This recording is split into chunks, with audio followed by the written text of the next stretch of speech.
Nah, ternyata hasilnya berbohong. Yang terjadi bukan yang dilaporkan, dan yang terjadi sebenarnya ini disembunyikan oleh si Danki dari Komandan Batalion. Nah, jadi ya betul, yang melakukan tindak pidana pembunuhan adalah kelompok bersenjata. Tapi juga ada peran ini. Peran penggelaran oleh Komandan Kompi yang dalam hal ini sebagai Komandan Pos di tempat yang tidak diperhitungkan dan disepelekan.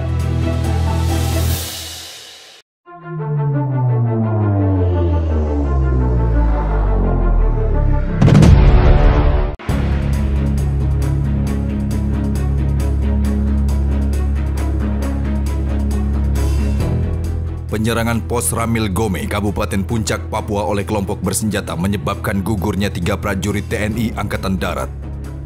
Terdapat kejanggalan terkait kronologis kejadian yang telah dipaparkan sehingga tim investigasi Kodam melakukan penyelidikan lanjutan terhadap kasus tersebut.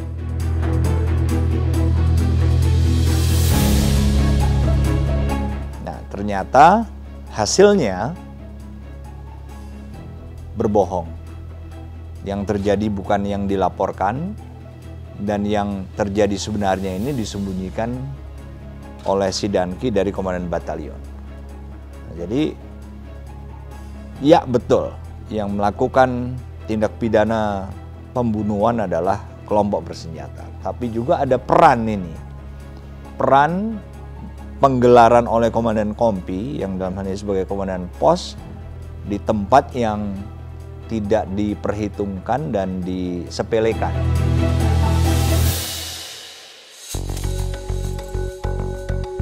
Terbukti adanya kelalaian pimpinan pada kasus penyerangan Pos Ramil Gome, Panglima Tentara Nasional Indonesia memerintahkan Puspom TNI bersama Puspom TNI AD untuk melakukan proses hukum sesuai dengan bobot pelanggaran yang dilakukan. Karena kita di sini semuanya memikirkan dukungan, kemudian bagaimana melindungi anggota. Di sana hanya begini-begini aja rupanya. Maksudnya pertimbangan pendek sekali.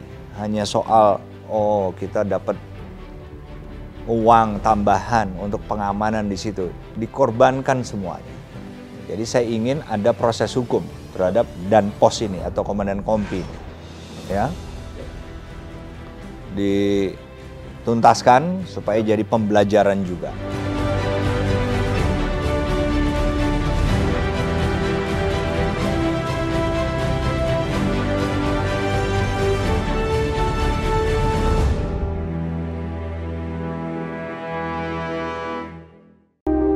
Panglima TNI terus mendalami kronologis insiden sebagai bahan informasi untuk melakukan langkah-langkah evaluasi yang dapat dilakukan agar kejadian serupa dapat diantisipasi lebih baik oleh para prajurit.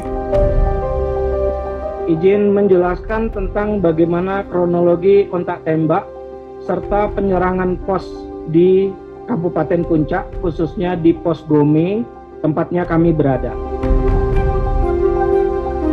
Pada hari Kamis, tanggal 27 Januari 2022, pukul 03.45, Pos Tinjau Parameter 10 orang Demak Pati-Pati Sersan 2 Muhammad Rizal melaksanakan pergantian pos tinjau. Kemudian kami ulangi pukul 03.05 waktu Indonesia Timur, tim yang akan menggantikan pos tinjau tersebut Demak Pati-Pati Sersan 2 Muhammad Rizal mendapat tembakan dari kelompok KSTP. Pukul 07.55, Pos Ramil Gome kembali melaporkan bahwa telah diserang oleh kelompok KSTP dengan kekuatan 22 orang.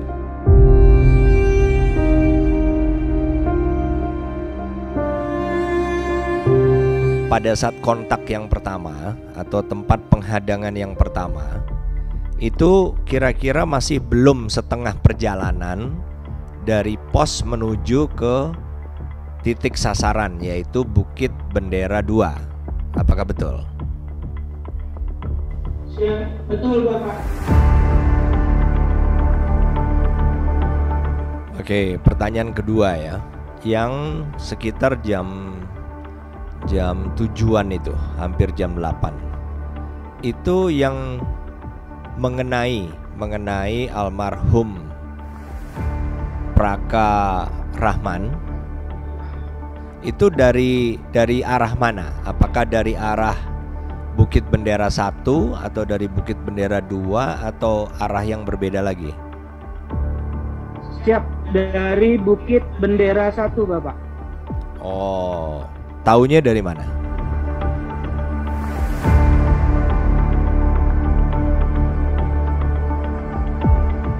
Letkol Ade, gimana suara saya, apakah bisa didengar? Sudah bergabung lagi nih, Letkol Ade. Izin Bapak, ada tembakan. Oke. Bapak, ada tembakan. Dari arah mana? Tinggi Lobak bukan? Izin, masih kami cari informasi Bapak. Oke. Oke, ya udah. Yang penting tetap saja yang lain kasih perintah dulu. Letkol Ade kasih perintah ke anggota untuk tetap pada perlindungannya. Siap, ya. Bapak. Siap.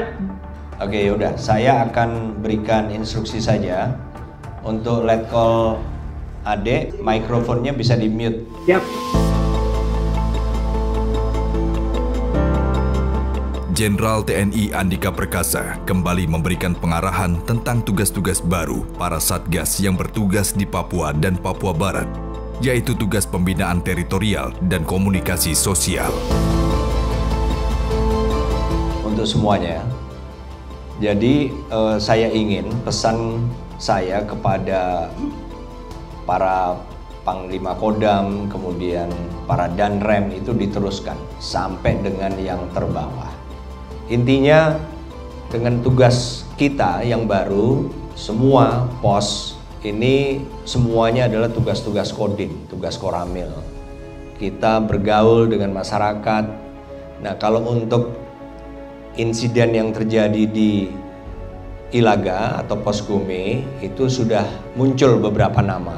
Nah, mereka-mereka lah yang kemudian harus menjadi sasaran utama dalam hal kita memberikan bantuan dan berkomunikasi dengan mereka.